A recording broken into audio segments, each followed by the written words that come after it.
She said, "Don't wait up," like it was some inside joke. Like I was the dumbass husband who'd sit home polishing the silverware while she unwound after yoga. I didn't reply.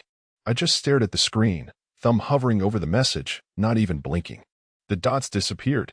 No follow-up. No explanation. Just that smug little sentence like punctuation on a secret she couldn't wait to indulge. The thing is, tonight was supposed to be normal. Chicken casserole, some mindless TV rerun she pretended to hate, a half glass of wine before we both passed out on separate sides of the bed. She even kissed me on the cheek before leaving. Still wearing that damn lavender perfume I bought her last Christmas. Still calling me babe. But her eyes? They were already somewhere else. I didn't figure this out last week. Hell no. This isn't one of those I found out by accident sob stories. This has been simmering. Quietly. Like a gas leak behind the drywall. You don't smell it until the spark hits. And tonight, I lit the match. I was calm. Too calm, maybe. That's what tips people off, the stillness. It unsettles them when the man who's supposed to yell just doesn't. Because yelling is for amateurs. I walked into the garage, opened the panel above my workbench, pulled down the old black shoebox marked fishing receipts. Inside was a key fob. Nondescript. Matte black. Like every boring corporate sedan out there. Except this one? This one belonged to her trainer. That's what she called him. Trainer. I'd met him twice. Shook his hand. Grinned through his college and stretched smile and counted the seconds until I could wash mine. Guy looked like he watched Wall Street for inspiration, not for entertainment. Last month, she said he was helping her with core strengthening. My gut told me it wasn't the only core he was working on. So I followed him once. That was all it took. He parked that stupid luxury coupe of his 2 blocks away from a boutique hotel. One of those overly minimalist places that charges extra for ice. She walked in 10 minutes later. Hat pulled low. Hoodie zipped up, even though it was 80 degrees. That's when the plan began. Not revenge, not yet. Just strategy. I learned 3 things that night. He's predictable. She's not careful. The hotel valet logs license plates. Tonight, I parked 2 streets over. Hoodie on. Baseball cap down. Black gloves. Nothing dramatic. I'm not a movie villain. I'm a quiet man with time on his hands and a reason to make it matter. The tow truck rolled up at 9:26 p.m. sharp. I know because I recorded the dashcam feed. Not for fun for court. For leverage. The driver got out, a buddy from my army days. Joe. He owed me. Once saved his ass in Fallujah when the convoy got pinned down. Tonight, he paid that back. He backed up right in front of the trainer's coupe. Hooked it in under 2 minutes. No damage. No alarms. Just precision. Poetry on 4 wheels. And me? I stood in her lover's front yard, holding up my phone. Took the photo just as the car lifted off the ground. The house lights were off, but I knew they were inside. Room 214. I checked. I tipped the front desk guy in cash and said I was planning a proposal. He smiled and gave me everything I needed. Floor plans. Entry camera angles. Even told me which wine they ordered from room service the last 2 visits. Merlot. Figures. I hit send. 1 photo. That's it. Her lover's car. Headlights off, but clearly airborne, being hauled away like a repossessed secret. My phone buzzed 5 seconds later. 3 dots. Then nothing. Then the flood. 7 missed calls. 2 voicemails. 1 text. What did you do? I smiled. Because here's the thing no one tells you. The best revenge doesn't explode. It clicks, like a key turning a lock. Like a toe catching the tripwire. Silent. Final. I hadn't screamed. I hadn't begged. I'd simply pulled a thread.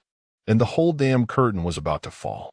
The first time she ever lied to me, really lied, I think it was about a pair of earrings. We were at dinner with her coworkers. One of those dull rooftop things with fusion tapas and overpriced cocktails served in mason jars. She leaned in and laughed too hard at something her manager said, and when she tossed her hair back, I noticed them, little gold hoops. Not expensive, but I knew I hadn't bought them. Later that night, I asked. Lighthearted, casual. New earrings. She didn't blink. Oh, these? Had them forever? But I remember every damn thing I've ever bought her. Down to the stupid bathrobe with her initials stitched on the cuff. She was lying then. And if I'd had any backbone, I would have called it out. But I didn't. That lie was small. Forgivable. The lie she told tonight? That one's going to need a tombstone. After the photo, she kept calling. I watched her name pop up on my phone, Lauren, home, and let it ring every time. I wasn't about to hand her the script. Let her squirm. Let him sweat in that room, probably half-dressed, scrambling to figure out what else I knew. She stopped calling after the 9th time. Probably switched tactics. And right on cue, a new number lit up my screen. Restricted. Cute. I let that one go too.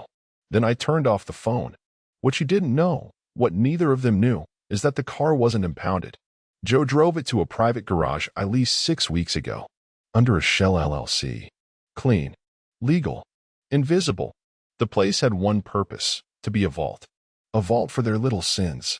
I'd already changed the license plate. Swapped it with a duplicate from an identical model. DMV access helps when your cousin runs data entry in the registry office. He thinks I collect cars. And in a way, I do.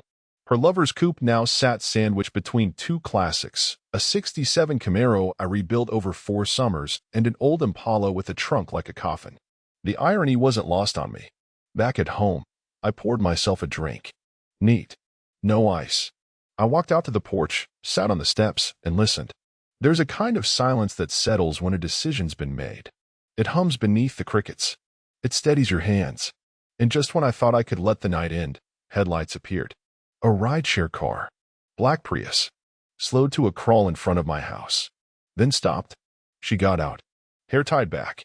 Jacket over that same short dress she wore for dinner. No purse. Just a phone clutched in her hand like it owed her money. She looked around like she wasn't sure she should be there. Like the house had changed in the 3 hours she'd been gone. I stayed seated. She didn't notice me right away. Walked halfway up the steps, then saw me. Stopped dead. Her face did that flicker thing, shock, panic, fake calm. She always was a terrible actress. You stole his car, she said flatly. I took a sip of whiskey. Funny. He didn't report it. Her eyes narrowed. What do you want from me? I stood. She stepped back instinctively. I didn't move closer. Didn't raise my voice. I want honesty, I said. But since that's off the table, I'll settle for watching you lie again. Go ahead. Spin it. Tell me about the work dinner. Tell me about the late meeting. Or maybe, just maybe, you can tell me what you were doing in room 214 of the Astra Suites. I hear the Merlot's excellent. Her jaw twitched. She opened her mouth. Closed it. Then turned and walked toward the house. But the door didn't open. She tried the knob. Pulled again. Locked? What the hell? I held up my keys and smiled. Changed the locks yesterday. You know. For security. She spun around. You're being ridiculous. No, I said, calm as ever. I'm being thorough. And then she made the mistake of thinking the night was over. Look, this isn't what you think. You're tired. You've been overworked. You're paranoid. I cut in. Is that the word you're reaching for? Because I remember you using it last week when I asked about the overnight yoga retreat. The one where your phone died and your GPS said you were parked at a seafood bistro in Glenhaven for 3 hours. She blanched. I didn't know you were tracking me. You knew, I said. You just didn't think I'd do anything. She stood in silence. Then, suddenly tears. Crocodile. Immediate. You've been distant, she whispered. I didn't mean for this to happen, but I felt unloved. You were always so busy, and he made me feel alive. There it was. The cliché. The script. The victimhood. But this wasn't about feeling alive. This was about what she thought she could get away with. You're not staying here tonight, I said, walking past her. She grabbed my arm. Wait, where am I supposed to go? I shrugged. Ask your trainer. If he can find his car. She didn't leave right away. She stood on the porch like some tragic statue, arms crossed, tears drying into crusty little streaks down her cheeks, trying to figure out if I was bluffing. I wasn't. You're kicking me out? She finally asked, voice thin and trembling, though not from cold. It was 65 degrees and still. The trembling was fear. Not of me. Of exposure. You're the one who left, I said without turning around. I was already inside. Door opened just a crack, blocking it with my foot. You just didn't expect the locks to notice. She didn't answer that. I shut the door. She pounded once. Twice. Come on. Can we talk like adults? I flipped the deadbolt. No, I said, loud enough through the door. Adults don't screw their yoga instructors in boutique hotels and then gaslight their spouses about seafood restaurants. She stopped knocking. A second later, I heard her heel snap on the step. Then silence. That was the moment it started, the pivot. Not the confrontation, not the drama, but the calculated damage control. Because she realized, right there on the front porch of the house I paid for, that this wouldn't be fixed with mascara tears and a shaky voice. No, she was going to need help. And help came fast. By the time I checked my phone again, 10 minutes later, tops, I had 2 voicemails from her sister, one from her mom, and a text from someone I hadn't spoken to in 4 years. Hey man, Lauren's really upset. Maybe give her a chance to explain? That came from Mark, my former best friend. The one who ghosted me after Lauren and I got married. The one who once dated her, briefly, back in college, before she decided he wasn't serious enough. I always thought he took that loss weirdly well. I didn't reply, just stared at the screen. Then, as if summoned by my silence, the doorbell rang again. I opened the front window instead. It was Mark. Hair slicked back like a lawyer, but shoes scuffed like a man who drank alone more often than he let on. He even brought his old chill guy smirk with him, like that was supposed to disarm me. Hey man, he started. Look, I know things are tense, but she call you? I asked. Yeah, but I figured I'd come over and, help mediate. This isn't worth blowing everything up over. I leaned out the window, calm as hell. You parked on the street? He blinked. What? Your car? Where is it? Yeah, right out front. Cool, I said, closing the window. Tow truck will be here in 10. Wait, what? I locked the window and walked away. I didn't actually call a tow truck, but the look on his face through the glass? Worth it. Let him sweat. I sat back down on the couch and pulled out the small black notebook I'd started keeping 3 months ago. Not a journal, not a diary, just records, cold facts, dates, times, receipts, GPS pings, store camera timestamps. I didn't collect proof for revenge. I collected it for accuracy, for the undeniable. Tonight's entry was simple. May 14th, 8:52 p.m. Lauren attempts sympathy route. Deploys Mark as proxy. Likely next step, family pressure. Stay silent. Do not explain. Let them talk. Let her hang herself with their words. And hang she did. The next day, I got a visit from her mom. Now let me explain something. Lauren's mom, Diane, is the kind of woman who weaponizes baking. Shows up with cookies when she wants to eavesdrop. Brings banana bread when she needs a favor. The more sugar in the package, the more venom in the message. This time, it was oatmeal raisin. Passive aggression in dessert form. Can I come in? She asked. No. Oh, come on. I just want to talk. You two are going through something, clearly, but marriage is work. You don't just slam the door over a little hiccup. I leaned against the doorway. Is that what she called it? A hiccup? Diane blinked. Well, obviously she made a mistake. But you've been distant. Everyone can see it. She's been trying, poor thing. You think she wanted any of this? And there it was. The full pivot. Lauren hadn't just activated the family network. She'd rewritten the narrative. I was now the emotionally cold husband, the withdrawn workaholic who pushed her away. Except I had photos, footage, receipts.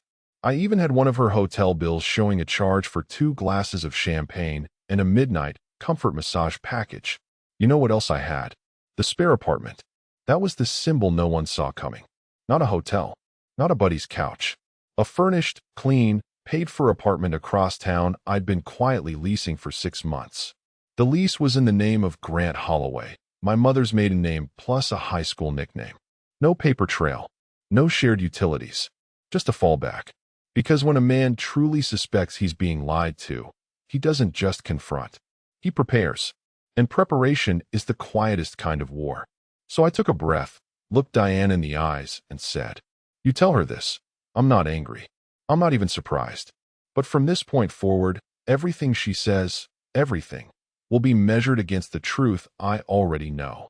I shut the door, and Diane, for once in her performative little life, didn't knock again. Because she'd heard something she wasn't used to from men in this family. Conviction. The silence lasted 3 days. Not just from her. From everyone. No calls. No texts. No unexpected knocks. Just quiet. Strategic. Like they were all waiting to see if I'd cool off, soften, crawl back into the box she'd built for me and call it healing. I didn't. I went to work. I ate dinner alone. I started taking long walks in the evening, just far enough from the house that I couldn't hear the hum of her absence. It was nice. Cleaner than I expected. Like fresh air was something I hadn't noticed I'd been missing. But then, day 4. A letter. Not a text. Not an email. A handwritten letter, folded twice and stuffed inside a baby blue envelope with my full name on the front. It was taped to the mailbox like a middle school apology note. I didn't open it right away. I just stared at it. Her handwriting. Neat. Loopy. Trying too hard. I sat on the porch with the letter unopened for a full hour before I finally cracked it open. 3 pages. Page 1. I never meant to hurt you. Page 2. It wasn't planned. Page 3. I think we lost something years ago, and he just reminded me of who I used to be. Not a single sentence of actual ownership. Not one honest confession. Just curated regret. And at the bottom, I know you're angry, but can we meet and talk like adults? Just us. She signed it with a heart. And a P.S. I left something in the drawer of my nightstand.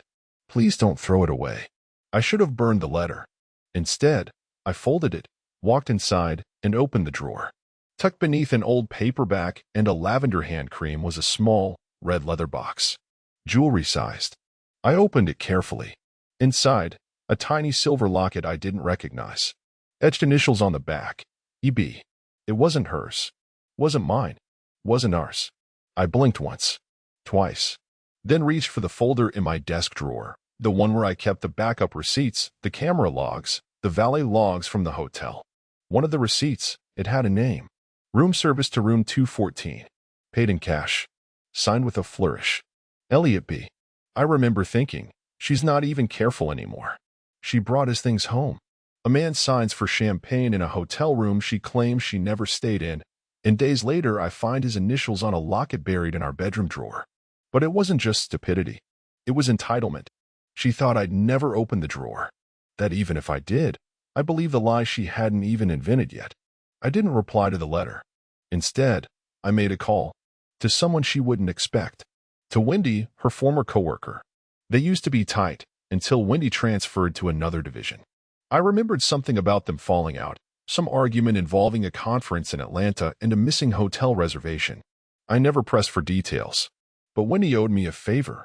She was the one who called me 2 years back, when Lauren got too drunk at the company holiday party and nearly went home with the head of accounting.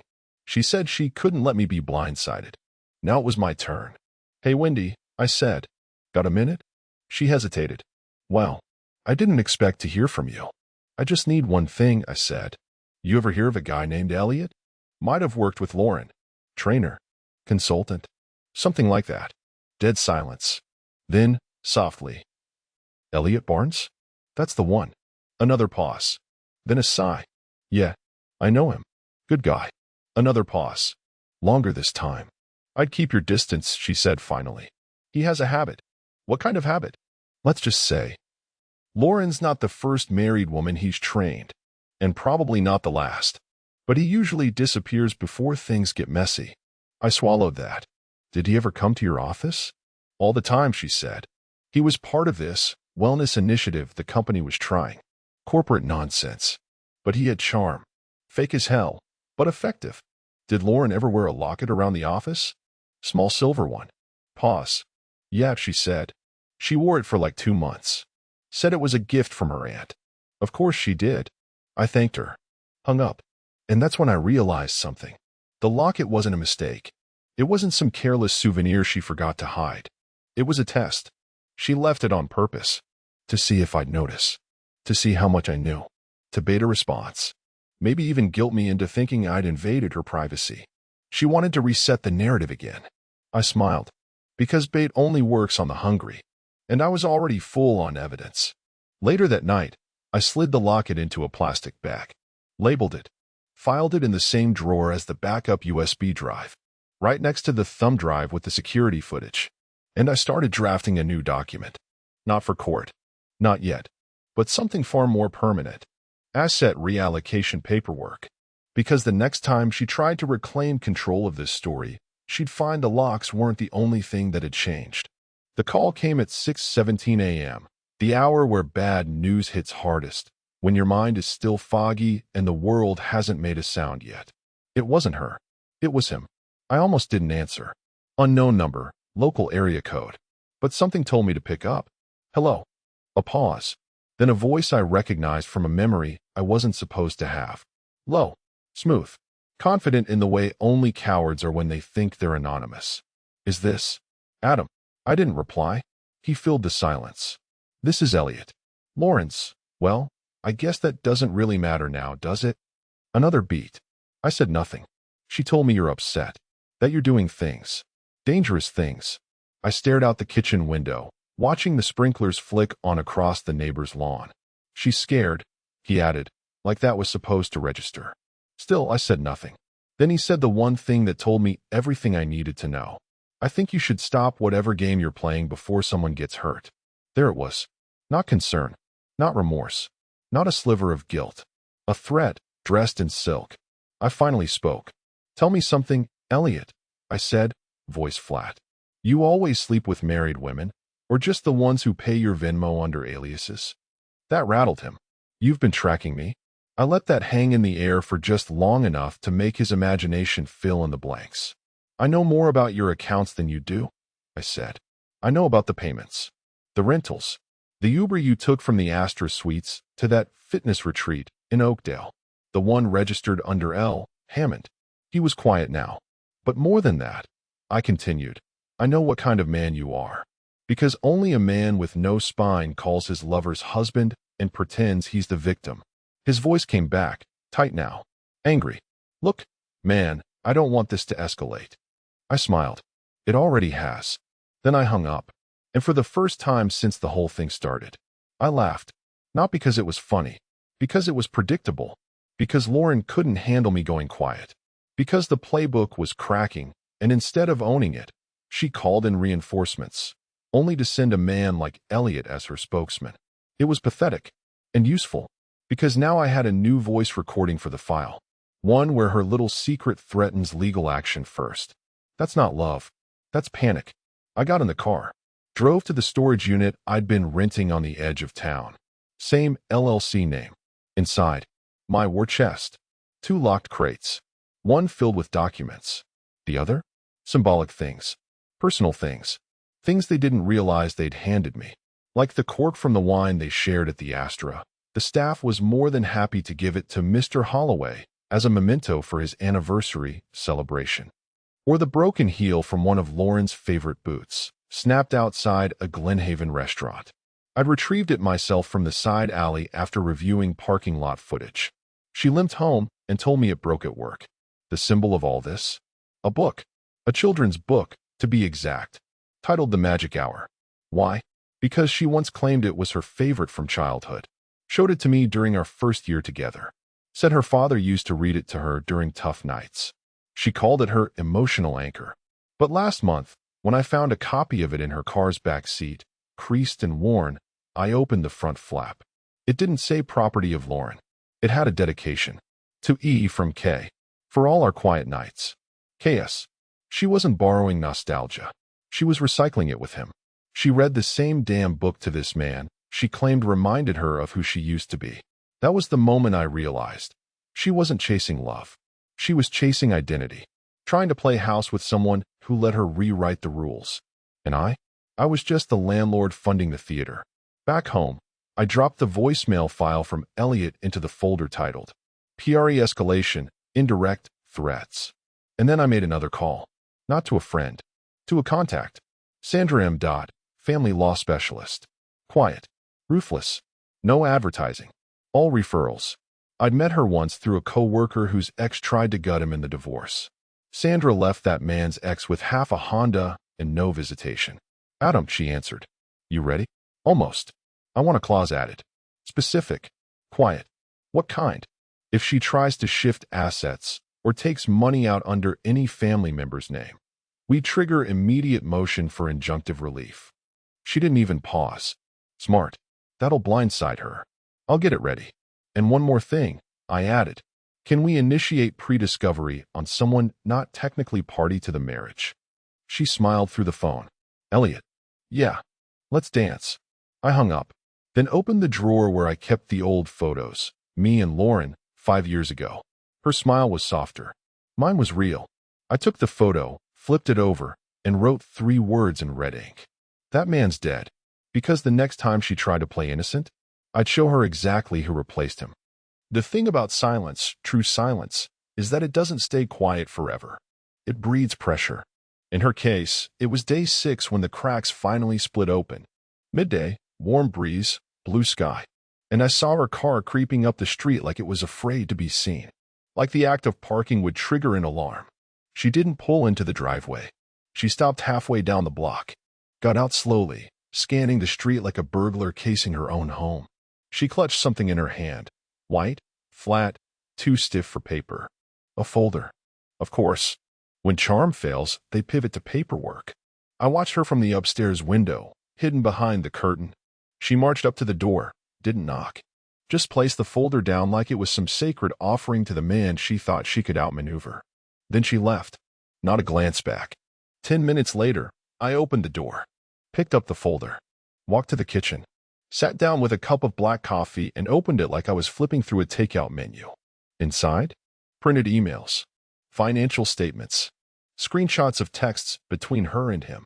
Some were redacted with a thick black marker. Childish. Obvious. But I wasn't interested in what she blacked out. I was interested in what she missed. On page 3, an unredacted timestamp, March 9th, 9:42 p.m. Same night she told me she was having drinks with her sister because she was going through a rough time.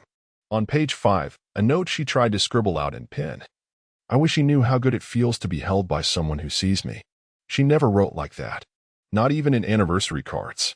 And yet, here it was, in her own hand. A confession. Maybe not to me, but still. A quiet, naked admission. I poured another cup of coffee. Looked at the cover page again. She titled it, Clarifying My Side. Not apologizing. Not confessing. Clarifying. Like I was a confused child who needed her to narrate my own trauma back to me in softer tones. But that wasn't even the worst part. Tucked behind the last page, almost like an afterthought, was a photocopy of a joint savings account she had opened with Elliot. Dated 2 months ago. Account holder names, Lauren M. Hammond and Elliot J. Barnes. The signature line? Both signed. Not digital. Ink. Blue pen. And the kicker? The transfer noted on the same page. $12,500 wired in from our primary household account. Labeled as emergency fund. Emergency for who? Certainly not for us. I leaned back in my chair, and for the first time in this entire mess, my hand shook. Not from rage. Not from pain. From calculation. Because now, it was no longer emotional. It was criminal. She siphoned off money from a marital account to fund a private stash with the man she was sleeping with behind my back. That's not infidelity. That's embezzlement. And the best part? She gave me the proof. I picked up my phone. Called Sandra. I have new documents, I said. Bank transfers. Joint account in her name and his. I could hear her smiling. Did they disclose this during initial asset transparency? Nope. She just handed it to me. Like a peace offering. Oh, sweet Jesus, Sandra laughed. This just became fun. I want full injunctive relief, I said. Tomorrow. No delays. You got it. I'll have the emergency motion ready by 9 a.m. I hung up. Then, just for fun, I called the bank listed on the account. I gave them the routing number and the names. I posed as Elliot. Said I needed to confirm the deposit. The rep on the other end, nice guy, way too trusting, cheerfully confirmed the last 4 of the account. And then, without prompting, said, You'll receive another debit card in 5 to 7 business days, Mr. Barnes. Would you like to confirm your mailing address? I smiled. No need, I said. I've got everything I need already. Click. That night, I placed the entire folder in a fireproof lockbox. Dropped it off at a third-party document vault I use for work. Not in my name, of course. The contents? A red flag waiting to be pulled in court. I labeled the envelope. Attempted cover-up, initiated by offending party. But the final touch? Wasn't legal. It was symbolic. I went to the bedroom, opened her side of the closet. Still half full. She hadn't come back for her things yet. Maybe she thought I'd ask her to.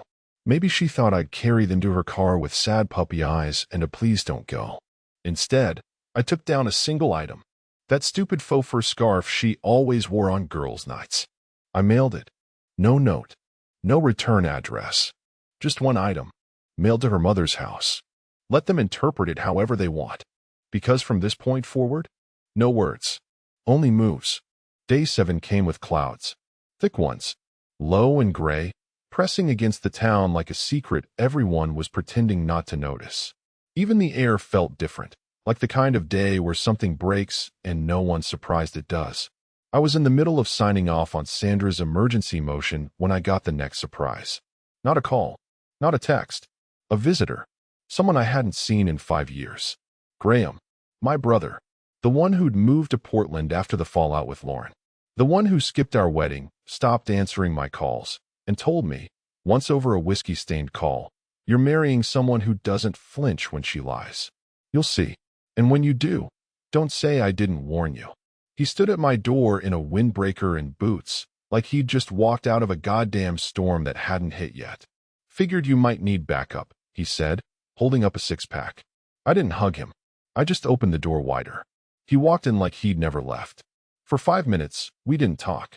Just cracked beers and sat at the counter like two men sharing the aftermath of a war neither of us declared. Then he said, "I saw the car." I looked up. "Whose?" "His." "Barnes. Elliot whatever the fuck. Saw it outside the gym 2 days ago. License plates now covered with a plastic frame. Like someone's paranoid." I smiled. "That's because it's not registered anymore." "Not to him. Not to anyone." He raised an eyebrow. "You impounded it?" "No. I acquired it." He let out a low whistle. "Jesus. You really are doing this." "Oh, Graham," I said, finishing the bottle. "I haven't even started." We spent the next hour catching up, not about childhood or family or the usual sentimental garbage. Just cold facts. I filled him in. The hotel. The account. The folder. The scarf. The voicemail. The locket. The book. When I mentioned the magic hour, something flickered across his face. "What?" I asked. "I know that book," he said slowly. "Chaos. That's Karen Simmons. She's a local author. But her books aren't mass-printed. Small batch stuff. Most were distributed directly through events or signed giveaways. She kept her audience tight." He pulled out his phone, started tapping. 30 seconds later, he held it out to me.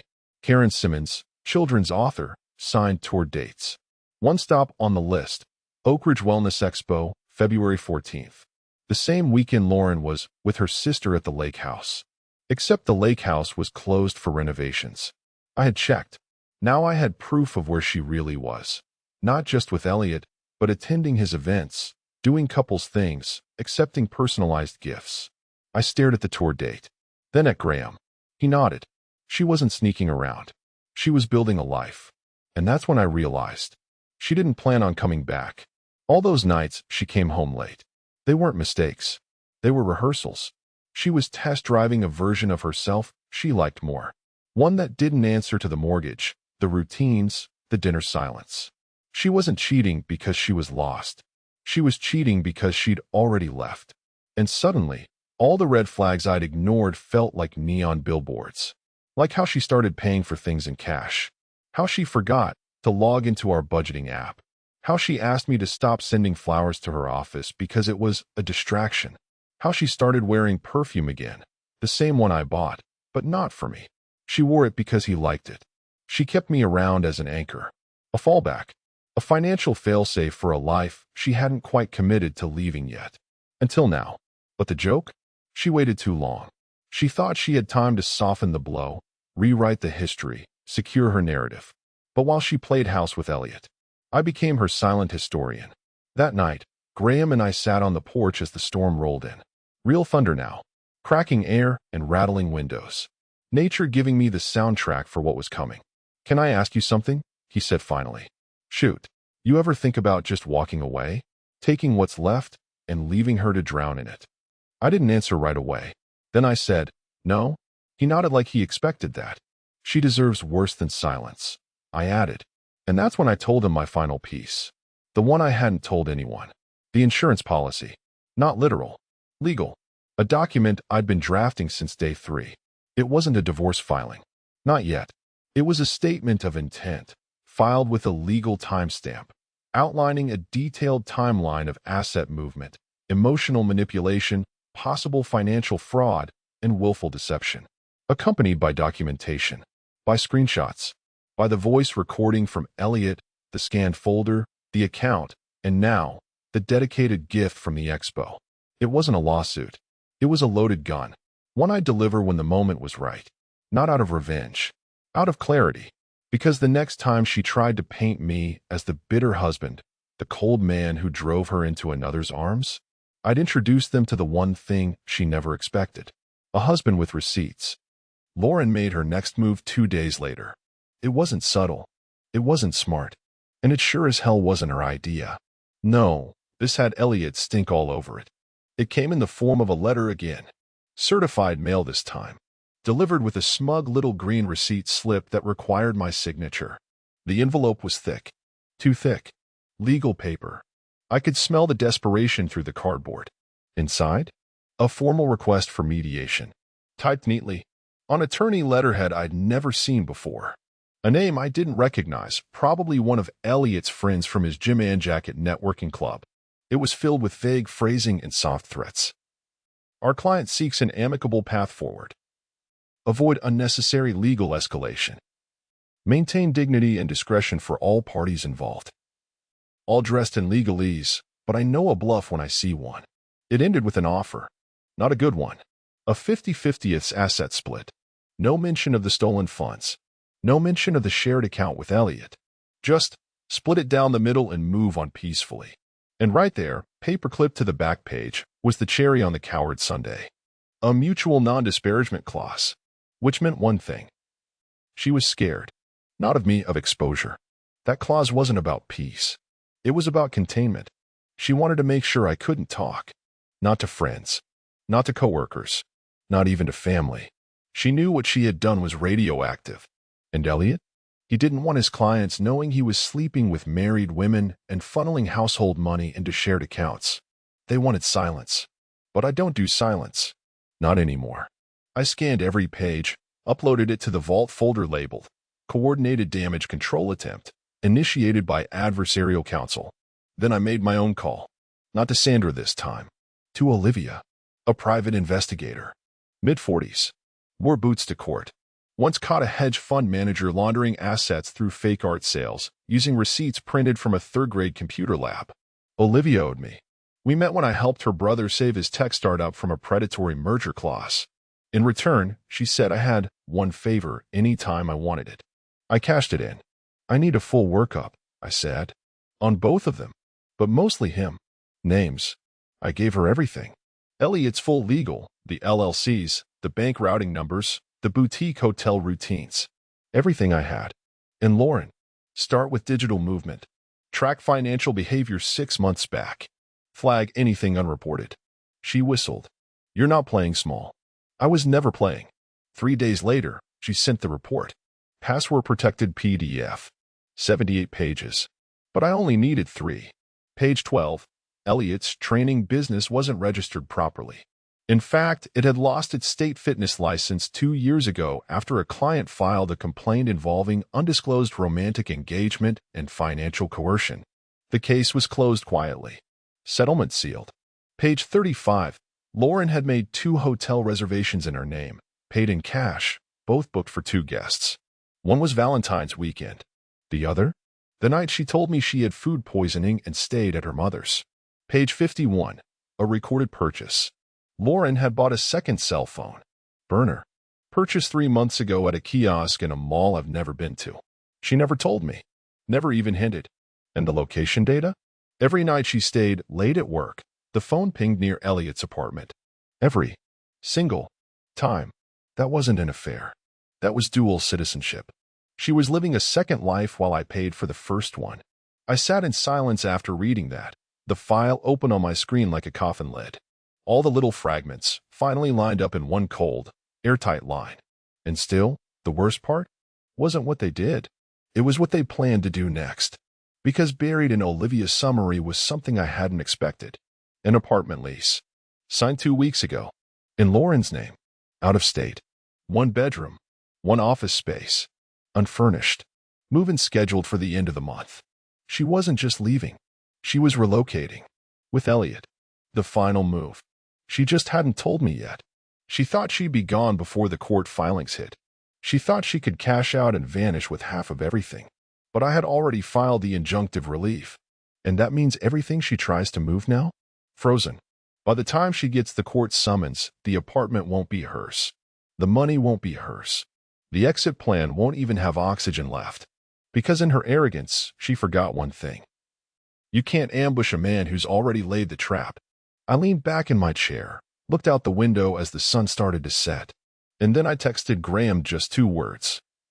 Showtime soon. Because the next chapter wouldn't be silent. It would be public. The summons was served at 4:03 p.m. Lauren was at her mother's house when the process server handed her the envelope, certified, sealed, unignorable. She must have thought it was a delivery. Maybe something she ordered for her new beginning. The smug little IKEA starter set for betrayal. Inside? The full filing.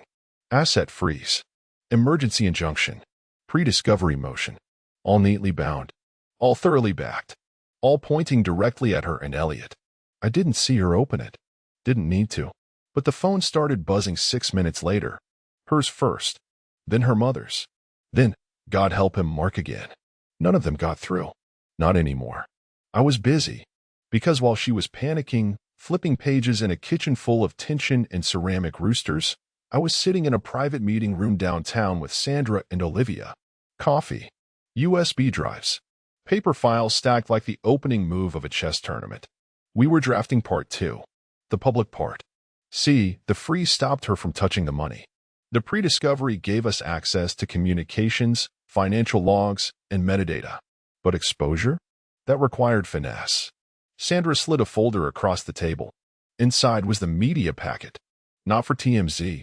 This wasn't a scandal. It was for her world. Carefully curated. Local community boards. HOA email chains.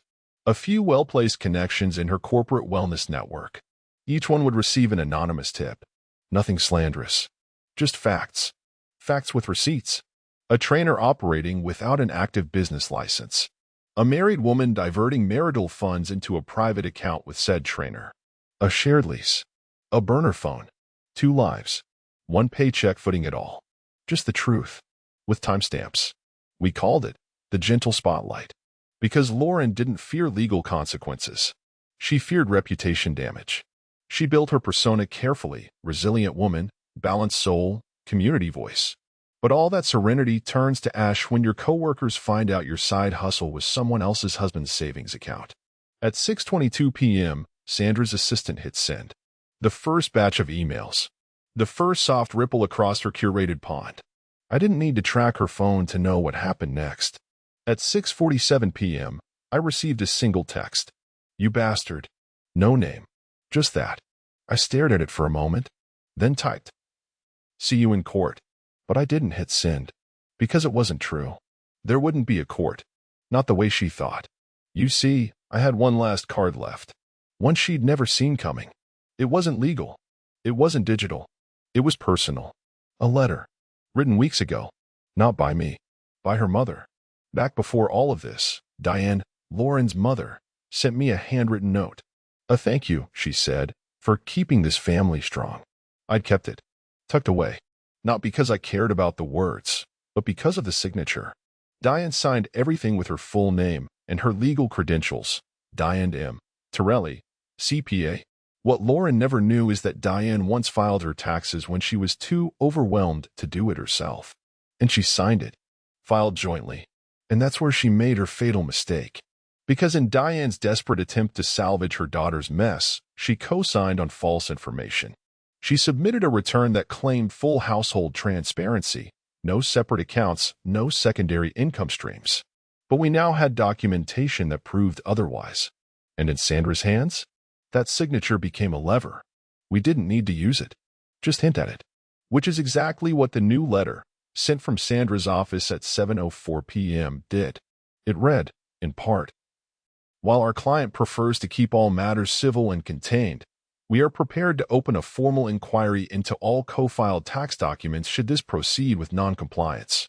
It is our hope your client understands the implications of such action particularly as they relate to family members who may have, knowingly or unknowingly, misrepresented financial truth. In short, back off, or mom goes under too. That was the checkmate. Lauren wasn't going to risk her mother's license, her clean name, her one remaining support system. At 8:13 p.m., Sandra called. She wants to meet, she said. Lauren. No. Her lawyer. Urgently. I laughed. Tell them to bring coffee. I didn't show up angry. I didn't even dress like a man in battle. I wore a gray sweater, black jeans, and the calm of someone who already won. The lawyer tried to smile, tried to soften things. Lauren didn't speak. She just sat there, hair tied back, wrung hands, pale. Her eyes were red, not from crying, from reality. The settlement they offered? 75 out of 25 in my favor. All joint accounts surrendered. The apartment lease canceled. No alimony request. And my personal favorite, a signed affidavit acknowledging marital funds were misused. Why'd she fold? Because there was still one thing she hadn't seen yet. A name. One more person I had quietly looped in the day before. Someone whose silence she depended on. And when she walked out of that room and saw him waiting in the lobby, her knees buckled.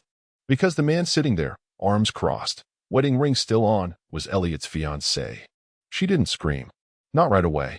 She just froze, like the entire world slammed to a halt, except for the sound of the cheap reception fan humming above her head.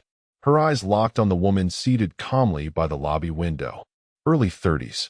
Clean lines. Professional blouse. A folder on her lap. And a gold band still on her finger.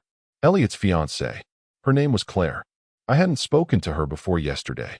Didn't even know she existed. But Olivia found her, buried behind layers of social media privacy filters and a work profile tucked into a sleepy HR page for a medical supply company in Sacramento. Turns out, Elliot had plans. Real ones. And he'd been cheating on her, too. Claire wasn't dramatic. She wasn't loud. But she was meticulous. Olivia passed her the evidence, same folder I gave Sandra, minus a few privileged pieces, and Claire requested one thing. I want to be there when she finds out she wasn't special. And now she was. Lauren stood frozen, white-knuckled, her fancy, I'm so evolved, exterior cracking 1 millimeter at a time. Claire, she finally whispered, voice almost too weak to hear. Claire didn't stand, didn't even blink. She just opened the folder on her lap and pulled out a photo. Lauren and Elliot, kissing, on the same balcony Claire and he used to celebrate anniversaries. One of many images Olivia had captured over the last 2 months. Lauren staggered. I watched her knees actually wobble. Claire looked at me. Calm. Professional. You were right, she said. He recycled every word. Even the goddamn poem. Lauren's head whipped toward me, but I didn't look at her. I didn't need to anymore. She was done. She turned back to Claire, but it was too late. Claire stood, tucked the folder neatly under her arm, and said 5 words I'll never forget. You weren't the only fantasy. And walked out. Lauren didn't follow her. She couldn't, because fantasy was all she had left. The lawyer tried to recover, rambling something about finalizing terms, keeping things respectful, but it was background noise. The room had collapsed around her, and she finally realized something no legal agreement could protect her from. She hadn't just lost her marriage. She'd lost every version of herself that she spent years constructing. The good wife, the sensual rebel, the empowered woman, the healer, all of them, gone. She didn't ask for mercy. She didn't beg. She just sat down. And that was the moment I knew the war was over. Because there's a silence people carry when they finally run out of lies. 3 months later, the paperwork was finalized. House, mine, accounts, frozen and then liquidated, legally, with court approval. Her name removed from every deed, every contract, every insurance policy. She moved in with a friend temporarily. I never asked who. I didn't care. Elliot disappeared. Claire sent me a Christmas card with one line. He's moving out. Thank you for the truth. I didn't reply. I just placed it in the same box with the photo, the burner phone records, and the fake apology letter. Then locked it. The house feels different now. Not lighter. Just clearer. I've started leaving the blinds open. Cooking real food. Hell, I even started reading again. The Magic Hour still sits on the shelf. Same copy Lauren tried to co-opt. I didn't burn it. Didn't toss it. I just took a Sharpie and wrote one line on the inside flap. You were never the story. Then I closed it and meant it. Because in the end, the story wasn't about betrayal. It was about clarity, about how a man can be buried in doubt, heartbreak, and silence, only to rise, armed not with rage, but with evidence. And when she tried to rewrite the ending, I handed her the pen and watched her choke on the truth she never thought I'd keep.